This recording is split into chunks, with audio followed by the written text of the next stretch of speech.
Class! Yes, ma'am. Learners, today we will learn about language first. Yesterday we studied about tenses. If you remember, then say, I remember. I remember. Hello friends, are you wondering how my learners are working carefully without wasting any time? Isn't it amazing? This is also the result of an innovation amongst many innovations by Mr. Madam. She made me understand that oftentimes we waste our time in the classroom with processes that are necessary to create an environment for studies, but they reduce the learning time. For example, getting ready to learn after coming to school in the morning, drinking water, or going to the restroom and preparing between two topics or two subjects. Repeating them daily causes a loss of both time and attention, even though the learners themselves can undertake tasks like these.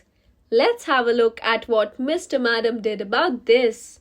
The objectives of this activity are to help the learners understand class processes and develop a sense of self-reliance, to help save the teacher's time, to focus on the important objectives of teaching.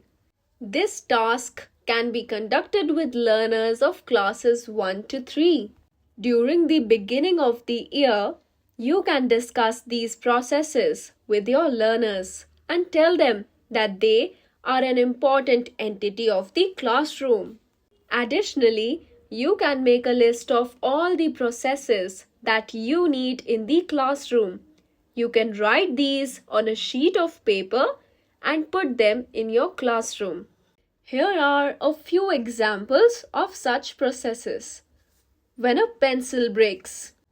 Whenever a learner's pencil breaks, they lose their attention from the classroom and take time to sharpen their pencil and resume their work.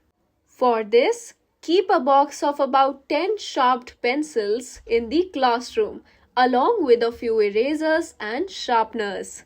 Now, tell the learners that if their pencil's nib breaks during the class, then they can use the pencils and other objects from the box.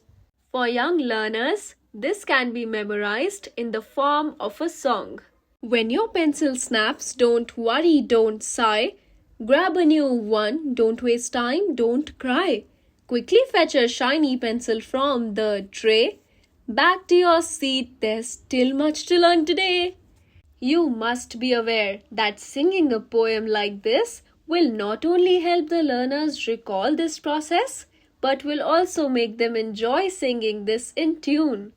In the same way, many other tasks can be conducted energetically with these learners, and the time taken to perform them can be reduced. For example, during the time gap between two subjects, the learners keep the resources of the previous subject in their places. Keep the necessary items for the next subject ready.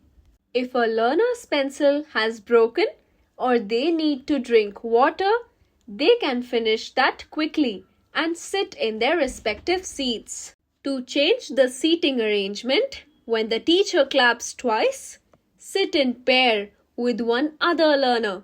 When the teacher claps thrice, sit in a group of 3 learners, etc. Similarly, for the processes after coming to school, processes before going home, and the processes to clean the classroom and more, you can create small songs with your learners. Instead of repeating the processes, singing them will also increase enthusiasm for the process among the learners, and they will not be distracted from the objective. We have also discussed such processes in another toolkit, Attention Learners. I am sure that you are using interesting ways to develop discipline in your learners. Hit the like button if you got any new ideas from this technique by Mr. Madam. Don't forget to share this with fellow teachers too. We will meet again. Until then, goodbye.